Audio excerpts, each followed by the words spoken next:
السلام علیکم۔ جس کو تم نے گناہوں میں ڈوبے دیکھا، کیا اس کا گڑ گڑا کر معافی مانگنا دیکھا؟ کیا اس کی توبہ سے واقف ہو تم؟ کیا اس کی ندامت سے واقف ہو؟ اے انسان، پھر کیوں تم ذرا بھر نہیں سوچتے جج کرنے سے پہلے؟ کیوں کردار کا سرٹیفکیٹ دے دیتے ہو؟ کیوں تم پردہ پوشی کرنے کی کوشش نہیں کرتے؟ آخر عیب تو تم میں بھی ہے، اور وہ اللہ ہمارے عیبوں پر پردہ رکھے ہوئے ہیں۔ تم بھی ویسے ہی دوسروں کے عیبوں پر پردہ رکھو جیسے اللہ تمہارے عیبوں پر پردہ رکھے ہوئے ہے۔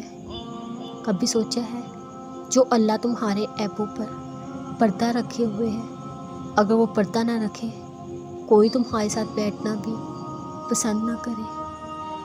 جس کو تم نے بہت سکون میں دیکھا، مت بھولو، تم نہیں جانتے اس سکون کو پانے کے لیے اس نے کتنا صبر کیا، کہاں کہاں تھک کر ہار نہیں مانی، کتنی آزمائشوں سے ہوتے ہوئے اس سکون کو پایا۔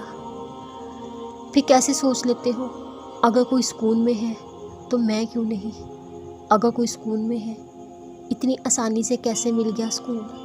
ارے تم نہیں جانتے اس نے اس سکون تک پہنچنے کے لیے کیا کچھ قربان کیا، کہاں کہاں صبر کیا، کس کس آزمائش سے گزرتے ہوئے مایوسی کو شکست دی۔ بس تم اللہ پر یقین رکھو، وہ تمہیں سکون عطا کرے گا۔ تم اس کے بتائے ہوئے راستے پر چل کر دیکھو، اپنے نفس پر قابو پا کر دیکھو، اللہ پر یقین کر کے دیکھو، اسے حال دل سنا کر دیکھو، اس کا شکر ادا کر کے دیکھو۔ بہت خوبصورت ہوتا ہے وہ لمحہ جب تھک تو جاتے ہیں لیکن مایوس نہیں ہوتے۔ بہت خوبصورت ہوتا ہے وہ لمحہ جب ہم بد دعا کے بدلے صبر کو چن لیتے ہیں۔ بہت خوبصورت ہوتا ہے وہ لمحہ جب ہم کچھ نہ کہہ سکیں لیکن یہ سوچ کر دل سکون پاتا ہے کہ اللہ واقف ہے اس خاموش کے پیچھے کے صبر سے۔ بہت خوبصورت ہوتا ہے وہ لمحہ جب اللہ پر یقین کر کے سب کچھ اس کے سپرد کر دیتے ہیں۔